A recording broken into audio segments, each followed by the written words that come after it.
उत्तर प्रदेश के मुख्यमंत्री योगी आदित्यनाथ ने विधानसभा के शीतकालीन सत्र के दौरान कांग्रेस सांसद प्रियंका गांधी पर जोरदार हमला बोला।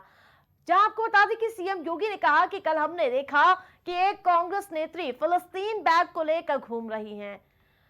एक तरफ हम यूपी के नौजवानों को इजराइल भेज रहे हैं। उत्तर प्रदेश में अब तक लगभग 5600 से अधिक युवा इजराइल गए हैं निर्माण कार्य के लिए, जहां उन्हें रहने के लिए फ्री सुविधा और 1.5 लाख महीने की तनख्वाह मिल रही है। दरअसल प्रियंका गांधी सोमवार को संसद में फिलिस्तीन के प्रति एकजुटता दिखाते हुए एक बैग लेकर पहुंची थी। बीजेपी ने इसे कांग्रेस को यानी कि ये कांग्रेस का मुस्लिम तुष्टीकरण बताते हुए जमकर घेरा। बीजेपी ने उन पर एक और सवाल दागा था कि बांग्लादेश में हिंदुओं पर हो रही हिंसा पर वो चुप क्यों हैं, जिसके बाद प्रियंका गांधी आज बांग्लादेश हिंसा से जुड़ा बैग लेकर पहुंची और हिंदुओं पर हो रहे अत्याचार का प्रतीकात्मक तौर पर विरोध जताया। कल कांग्रेस की एक नेत्री संसद में फिलिस्तीन का बैग लेकर घूम रही थी और हम यूपी के नौजवानों को इजराइल भेज रहे हैं। वहां पर यूपी के अब तक लगभग 5600 से अधिक नौजवान इजराइल गए हैं निर्माण कार्य करने के लिए, और हर नौजवान रहने का फ्री, खाने का फ्री और 1.5 लाख रुपए उसको वहां पे अतिरिक्त मिल रहे हैं और पूरी सुरक्षा की गारंटी भी है। अभी इजराइल के राजदूत आए थे, उन्होंने कहा कि हम यूपी के और भी नौजवान ले जाना चाहेंगे क्योंकि यूपी का नौजवान अच्छा काम कर रहा है। बेरोजगार नहीं, उसकी स्किल की ताकत को दुनिया आज मान रही है। आप ये मान के चलिए, वो नौजवान जब 1.5 लाख रुपए भेजता अपने घर तो प्रदेश के ही विकास में वो योगदान देता है। हमें अभिनंदन करना चाहिए उन नौजवानों का।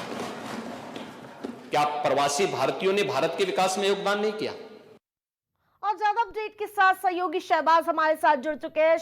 जिस प्रकार से इस विधानसभा के सत्र में और इसके साथ साथ जो संसद का सत्र चल रहा है, वहां पे बैग पर सियासत फूट नजर आ रही है।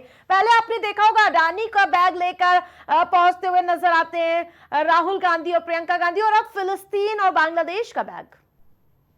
आपको बताना चाहूंगा कि प्रियंका गांधी लगातार कहीं ना कहीं सुर्खियों में बनी है। पहले दिन के अगर भाषण की बात करें तो उस दिन भी उन्होंने काफी सुर्खियां बटोरी। उसके बाद से लगातार अपने गेटअप को लेकर और जिस तरीके की चीजें वो कैरी करके चल रही हैं, कहीं ना कहीं एक बड़ा संदेश देती नजर आ रही हैं और बड़ी चुपचाप तरीके से विरोध का एक तरीका प्रियंका गांधी ने ढूंढा है। और लगातार जिस तरीके से प्रियंका गांधी ने पहले फलस्तीन का जो सहयोग करते हुए वो नजर आई, एक बैग लेकर चली और फलस्तीन आजाद करो इस तरीके का नारा कहीं ना कहीं स्वतंत्र रूप से उसको रखा जाए, तो एक ये नारा लगाते नजर आई प्रियंका गांधी।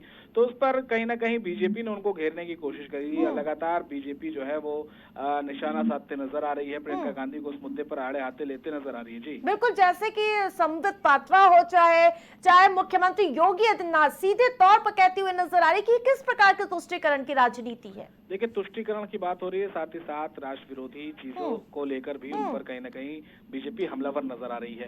क्योंकि देखा गया जहां फलस्तीन को लेकर कांग्रेस का हमेशा से सॉफ्ट कॉर्नर एक देखने को मिला है। इससे पहले राहुल ने भी इस मुद्दे को लगातार उठाया था, लेकिन अब जिस तरीके से प्रियंका गांधी और इस वक्त जिस तरीके से खुलकर कांग्रेस खेलती नजर आ रही है इस मुद्दे पर, तो कहीं ना कहीं ये समाजवादी पार्टी के सिमिलर ही पॉलिटिक्स करती हुई कांग्रेस भी नजर आ रही है।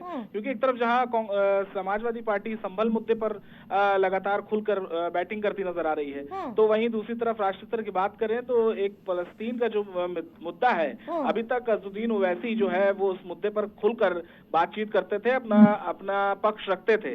लेकिन अब कांग्रेस भी कहीं ना कहीं इस मुद्दे पर खुलकर सामने आ चुकी आती है और लगातार मुख्यमंत्री योगी आदित्यनाथ इजराइल की बात करते हुए नजर आए। शहबाज, जिस प्रकार से उन्होंने कहा कि यहाँ यूपी के लड़के जो नौजवान वहां जाकर लाखों रुपए अपने परिजनों को सौंपते हैं, तब देश गौरवान्वित महसूस करता है और उनका परिवार।